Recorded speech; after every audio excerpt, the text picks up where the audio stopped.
Satanás, ele tem duas formas para tentar te parar. Eu estava refletindo isso através da história de Pedro. A primeira forma de Satanás tentar te parar é antes de você romper, é antes de você começar a exercer seu chamado, antes de você começar a exercer seu ministério. Se você vê, ao longo da vida de Pedro, Satanás tentou parar ele várias vezes. E a forma que ele tenta te parar é principalmente fazendo você voltar atrás, você parar com tudo e retroceder.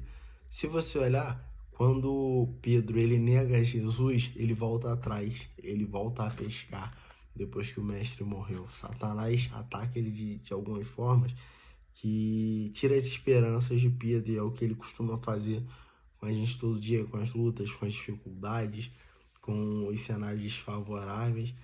Mas quando a gente ultrapassa e começa a romper, começa a viver o propósito, começa a viver aquilo que o Senhor nos prometeu, vem a segunda forma. Ele tenta contra a sua vida, literalmente.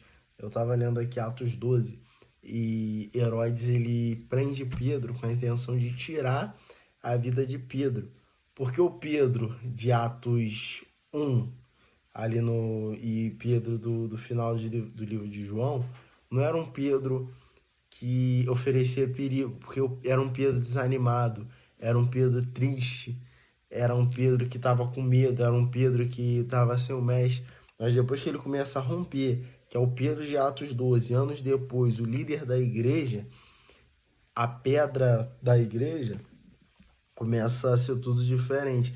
E aí você vê que Satanás ele começa a fazer isso, começa a tentar fisicamente.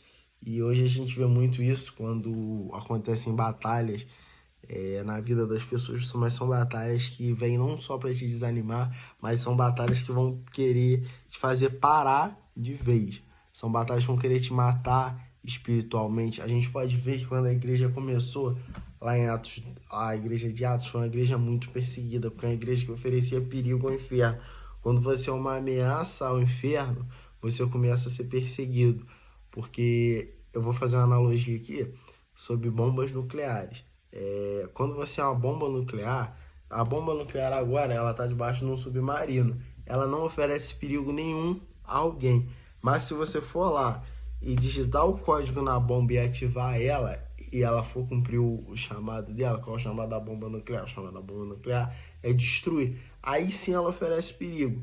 Então, quando nós estamos lá frustrados com os nossos problemas, com as nossas dificuldades, não estamos atentos ao chamado de Deus, não estamos escutando a voz do Senhor, a gente não é nenhuma ameaça para Satanás. O máximo que ele pode fazer é isso, é tentar fazer a gente ficar voltando à fita com os mesmos problemas, as mesmas dificuldades, os mesmos pecados.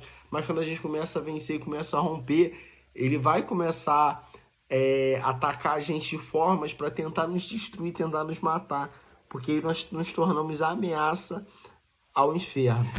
Então, não desista, vai para cima, porque a palavra fala que aquele que começou a boa obra em nós é fiel para terminar. E o inimigo ele não consegue te matar até que você cumpra o chamado que Deus tem para você.